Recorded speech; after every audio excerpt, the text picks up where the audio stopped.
Welcome to the second hour of our program. Have you noticed that Americans are beginning to reject hate? I mean, Trump's popularity, even among Republicans, is dropping like a stone. The polling numbers are pretty much showing that there's no way, even if he was the nominee of the GOP, that he could win a general election, which now has some Democrats going, yeah, let him be the nominee. I don't think so. Over at MSNBC and CNN, you're finding all these former Republicans who are speaking out against Trump and speaking out against hate. Trump called for huge protests at his arraignments, and he got a handful of people. The Wall Street Journal yesterday called for Republican presidential candidates to organize themselves to prevent Trump from winning again. The Proud Boys, this is an interesting story. Jordan Green over on Raw Story notes that on Telegram accounts linked to the Proud Boys, posts about the Maui wildfires, suggesting the Biden administration is neglectful, appear to outnumber references to the Trump indictment roughly 4-1. The New York Times said a majority of Americans in 4 recent posts said Mr. Trump's criminal cases were warranted. It just goes on and on. The media has noticed this trend, and they think that it's because Trump has got 4 indictments. And obviously, that's a huge factor in this. An absolutely huge factor. But I think that there's another force at work here, and I'd like to get your thoughts on this. I think that the movie Barbie is actually changing in measurable and significant ways the American zeitgeist, the American spirit of the times. I mean, last week, maybe it was the week before, Louise got together with some of her girlfriends, her word, not mine, including a couple of Trump supporters, for a Barbie party. This is a group of boomer women all hanging out wearing pink and talking smack about the patriarchy. Before you scoff at my idea that Barbie is actually making Americans kind of come together and hate less, consider this.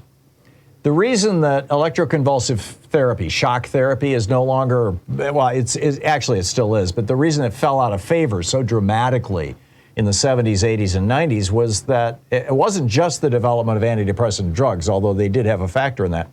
It was because the movie One Flew Over the Cuckoo's Nest.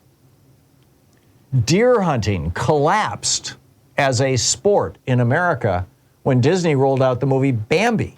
In fact, there's this thing called the Bambi effect that shows that back in the 50s, when Bambi came through a big revival, my parents took me to see it, I think in 1957. I was 6 years old. I remember I was a little kid, and the movie just blew me away.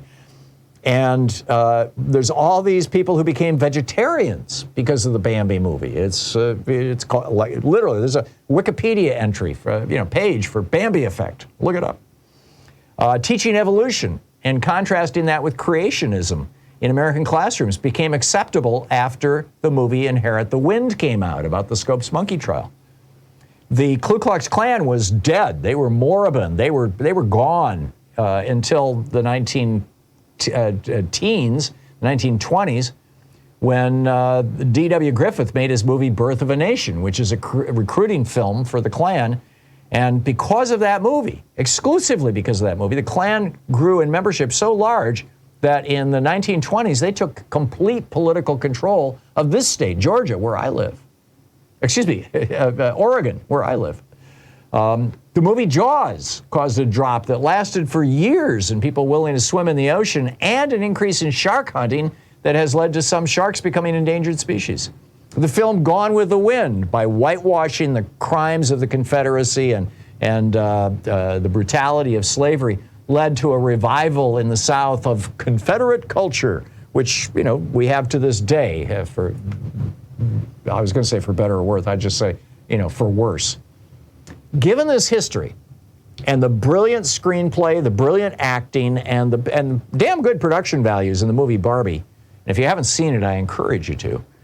I think it would be naive to think that it has not had an impact on American consciousness. The question is, how big is that impact? A recent survey reported by The Hill found that fully 85% of conservatives who had seen the movie Barbie said that, quote, it increased their awareness of patriarchy at work. 57% of all viewers surveyed said the movie, quote, improved their opinion of women in leadership. And when they surveyed people before and after seeing the movie, the percentage of people surveyed who said women were more effective leaders than men went from 19% before seeing the film to 29% after seeing the film. Now, this is a movie that opens up with, a Barbie, one of the Barbie characters saying, in Barbie land, corporations are not people and money is not considered protected free speech. And from there, it gets even more progressive. Ken goes off. He leaves the matriarchal Barbie land and goes to the real world and discovers patriarchy and brings it back to Barbie land. And that's all I'm going to give away from the plot. But it's gruesome. It's an amazing story, actually. There's also a beautiful story about a mother and her daughter in there too, and womanhood, as it were. But I think that the analogies between the transformation, Ken's transformation of Barbie land, and Donald Trump's transformation of America are very real. I think that the screenwriters of this thing had to be writing about Trump, or at least about the same social forces that gave us Trump. And this movie has been huge. I mean, it's over $1 billion it's grossed. 22% of the people who have seen Barbie have literally not been in a theater in 3 years. I mean, I hope this is the start of a trend like we saw during the last years of the Obama administration, when people finally white people in America finally got it, that a black guy as president was not just okay, it was really a good thing. He was a good man and a good president, by and large. I mean, we can argue about some of his neoliberal policies, but generally speaking. And between 2013 and 2014, America had a 17% decline in hate crimes. Now, all that came to a screeching halt 3 months later, when Donald Trump came down the escalator at Trump Tower, and like Satan opening his mouth and unleashing the hounds of hell, poured out a plume of hatred, bigotry, and a call for violence that has saturated our nation for nearly 8 long years. There was an immediate jump in hate crimes. Remember the New York Times headline from 2019? Quote, counties that hosted a 2016 Trump rally saw a 226% increase in hate crimes. I mean, it's way premature to say that the era of Trump-fueled racism and hate is over. I mean, it's way premature. But the sense I'm getting, I mean, just from the calls I'm getting, I mean, we've got people calling in who 6 months ago, a year ago, 2 years ago, 3 years ago were calling up and going, I'm a conservative, or I love Trump. And now they're calling up and being reasonable. Not a lot of them, but there's a few. I mean, there's a measurable number. And it's, I saw the trend shifting toward Trump in my callers, and now I'm seeing the trend shifting away from Trump. I think this is real.